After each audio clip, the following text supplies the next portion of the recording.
সবাইকে আরো একটা পুজো পরিক্রমা ব্লগে স্বাগত। তো এই মুহূর্তে আমি রয়েছি কিন্তু বরিশা এলাকা, আর এই বরিশা এলাকায় কিন্তু ফেমাস দুটো পুজো হয়।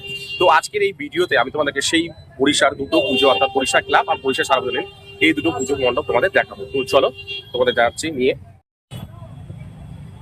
তো এই মুহূর্তে আমি চলে এসেছি হচ্ছে বরিশা ক্লাবে, আর বরিশা ক্লাবে এই বছরের যে ভাবনা সেটা হলো সার্কাস।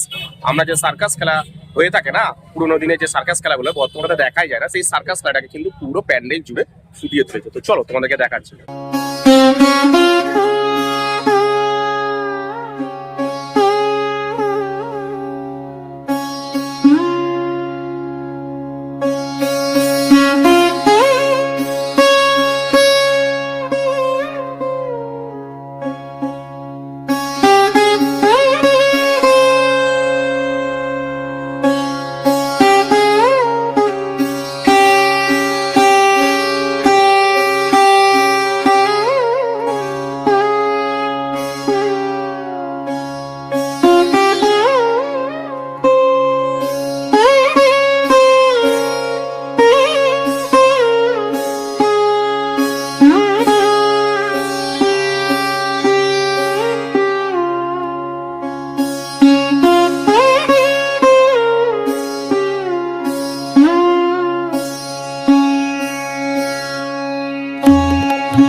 তো এই মুহূর্তে আমি চলে এসেছি হচ্ছে বরিশা সার্বজনীনের প্যান্ডেল, আর বরিশা সার্বজনীন এবছরের যে ভাবনা স্বর্গমত্ত পাতালে খনন কার্য, মাটি খুঁড়ে পুরোনো দিনের যে ভাস্কর্য শিল্প সেটাকে কিন্তু পুরো প্যান্ডেল জুড়ে ফুটিয়ে তোলা হয়েছে। তো চলো তোমাদেরকে দেখাচ্ছি।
তো আজকের এই ভিডিওতে আমি তোমাদের দেখালাম বরিশা এলাকার সেরা দুটি পুজো। তো এই বরিশা এলাকার সেরা দুটি পুজোর মধ্যে কোন প্যান্ডেলটা তোমাদের সব থেকে বেশি ভালো লাগে অবশ্যই কিন্তু আমাকে কমেন্ট সেকশনে কমেন্ট করো। তো যাই হোক, আজকের মতন ভিডিওটা আমি এখানেই শেষ করলাম। চলে আসবো আমি আরো একটা পুজো পরিক্রমণে, ততক্ষণের জন্য টাটা।